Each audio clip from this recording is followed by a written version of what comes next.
Alright, hey guys, so today I'm going to be teaching y'all how to evaluate the area under a graph, typically a curved graph, using the right riemann sum formula. So today, starting off with just the basics and what it is. So it's going to be a little bit complicated at first, but trust me, it'll get explained later on. So right here, this is going to be the equation for the right riemann sum.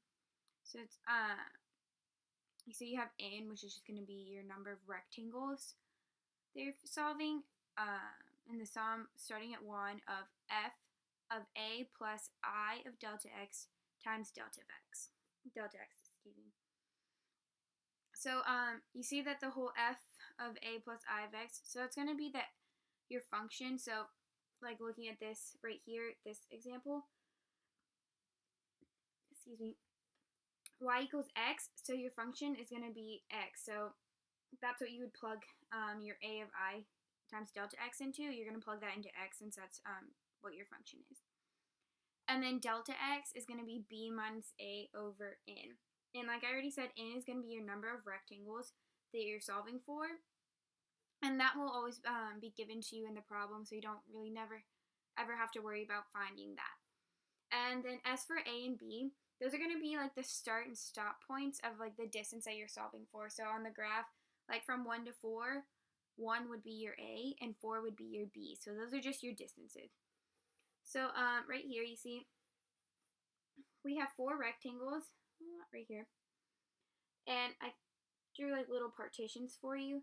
So the distance starting from A to B, each little section, so if you're looking from 1 to 4, like 1 to 2, 2 to 3, those types of sections, whenever using the right riemann sums, you're going to go to the right side of this little partition and then go straight up and draw a rectangle starting from that dot.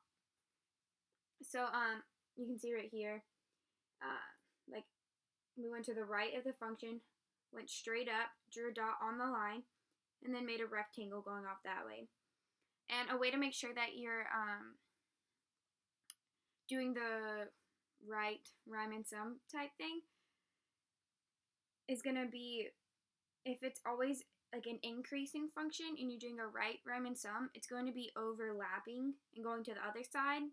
Whereas a left riemann sum, you would go, from the left of the little partition and you'd be drawing the rectangle this way out. So it'd be underneath. So that's a way to just double check that you're using the right formula and everything.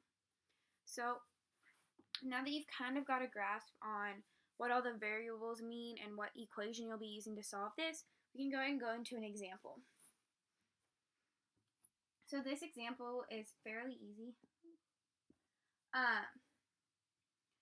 So this is like what you'd be given in a question. So here we're given your function, so the f of x, y equals 1/2 x squared plus 2. So that's what you're going to be plugging in, the a plus I of delta x into that x. And then your a to b right here is going to be 0 to 4. And you're doing it with 4 rectangles, which is your n. And as you see, I labeled underneath in the blue, just in case you need to reference it during the example, what numbers classify for like which variables. So you see, a is always going to be like in this. A is always going to be your starting one, so like the lower one. So 0 is A in this case, and 4 is B. So right over here, right here, like I said earlier on the other board, delta x is going to be b minus a over n. So we already classified what each of those are. So it's going to be 4 minus 0 over 4, which equals 1. So that's what is going to be your delta of x, delta x.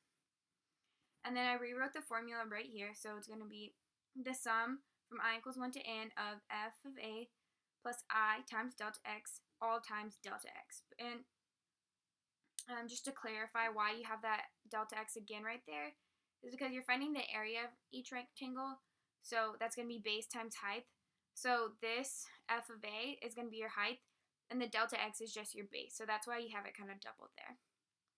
So then, since we already evaluated delta x previously, I went ahead and plugged that in. So you have the sum of I, and we plugged in as 4. So the sum of I to 4 of f times a, which is 0, plus I times delta x, which is 1, times delta x. So it's just f of 0 plus I, which I'm sure many of you would know is just I. So once you get it to there and you have all your variables plugged in, you can go ahead and plug in that f of x into your given equation. So in this instance, it's pretty easy. It's just I. So coming from here, I went ahead and plugged it in down here. So you have the sum of I equals 1 to 4 times the 1/2 x squared, which we substituted as I, so it's I squared plus 2. So you see that's just substitution, and at this point all it is identifying and plugging in. So you shouldn't have any problems at this point. And then now it's going to be to computing the answer. So let's see where we can put this. All right. Here. Okay. Sorry. So coming from here, using your the sum rule that you learned previously, you know that you can go ahead and separate these summations from like the addition sign. So that's all I did right here was I just did the sum of 4, sum from I equals 1 to 4 of 1/2 I squared plus the sum of I to 4, I equals 1 to 4 of 2. And that's using the sum rule. That's all it is splitting it up right there. And then right here, if you can see, I have another little arrow drawn. Anytime that you separate anything like this, you want to make it as easy as possible for you to solve it. So any constants like that, like 1/2, even if it's like doesn't have to be a fraction like 8, 4, anything like that, go ahead and bring it out in front of your summation, and that's just going to make it easier and prettier for writing. So you'll be less likely to get confused whenever you're writing everything out. So down here, you can see I pulled that 1/2 out, so it's 1/2 in the summation of I equals 1 to 4. And then I squared, you see there, I plugged in the sum of consecutive squares, which you should have memorized, and that's just n times n plus 1 times 2n plus 1 all over 6. So that's all I did there was substitute that I for that. And then you can see I still carried through that plus the 4 one. So that's another thing that you want to be careful of, is whenever you separate it like this, you need to make sure that you're not losing these little tiny pieces, because they are going to make a significant impact on your answer. So once you get it to there, you can see I just moved my work up over to here. So doing there, I guess we can bring it a little closer. Alright. So right there, what we have it down to, the n times n plus 1. So remember, your n is the number on top, which is 4. So you go ahead and plug that in. So n times n plus 1, so 4 plus 1 is 5, times 2n plus 1, so 4 times 2 is 8 plus 1, 9, all divided by 6.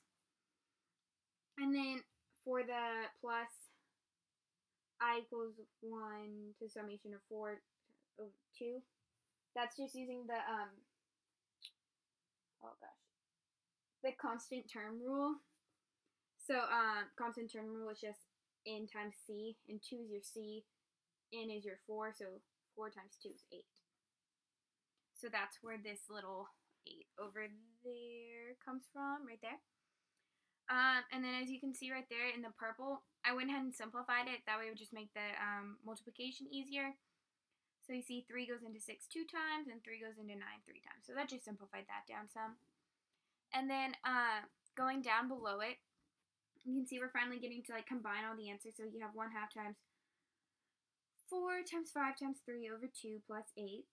So then right there, what that is, so I just multiplied straight across, which is what you do with fractions. So then that goes to 60 over 4 plus 8. And once again, you see you can simplify that before you multiply it out, which is just making it easier on you once again. So I did it by using how many times 4 goes into it. So 4 goes into 60 15 times, and 4 goes into 4 1 time. So then you get 15 plus 8.